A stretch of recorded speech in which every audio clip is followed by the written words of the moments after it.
First question I have is in regard to the $10 million to create the volunteer firefighter training stipend. Is that going to be reoccurring? Yes. Okay.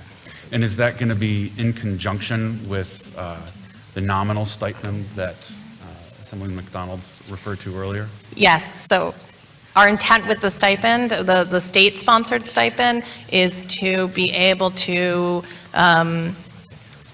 help offset the costs of taking the training required. A basic firefighter, an exterior firefighter, that training requires about 80 hours of training. Interior is an additional 40 on top of that. Those used to have to take that without any offsetting of your expenses of that time, and our goal is to help offset that. So how would that be distributed among the 1,600 volunteer firefighters? What we would do is that any person, upon completion of certain courses, we're going to start with what we call BFO and IFO, basic and interior firefighter.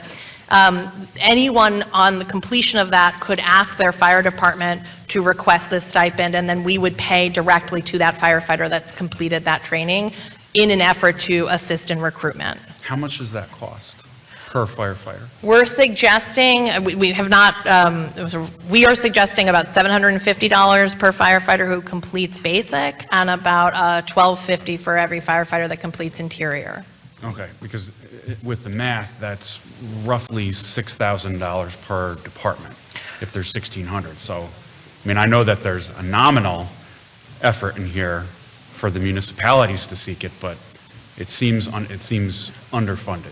We believe that this funding will cover everyone that takes BFO and IFO each year. So we're not doing this where, you know, you take it in January, you get the stipend, you take it by December, we're out. We're doing this explicitly after looking back at how many people take these courses each year, and giving ourselves some cushion for this to help with recruitment so that everyone that took those courses each year would get it.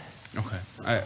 I appreciate the effort. And you know, $10 million to go towards the recruiting. I know that there's other funding in there, but with 76% telling us that, you know, there's a real issue here, I would hope we're going to get more. There is no question that there is a crisis in the volunteer fire service.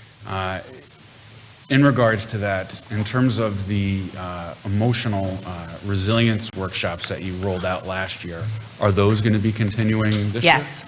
And how effective were they? Well, I think it's hard to judge effectiveness after a single year or say 6 months. We rolled them out in the middle of the year. Did you get positive feedback? We do get very positive feedback from our emotional resiliency workshops, yes. I think that the first responder community understands that they are experiencing trauma and crisis and need to seek opportunities for help.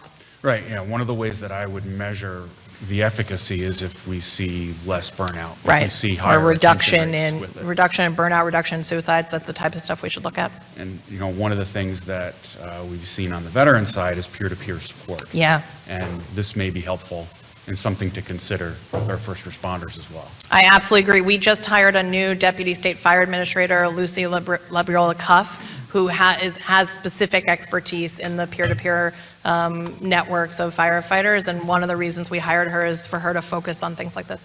All right, appreciate your time. Thank you so much, Senator.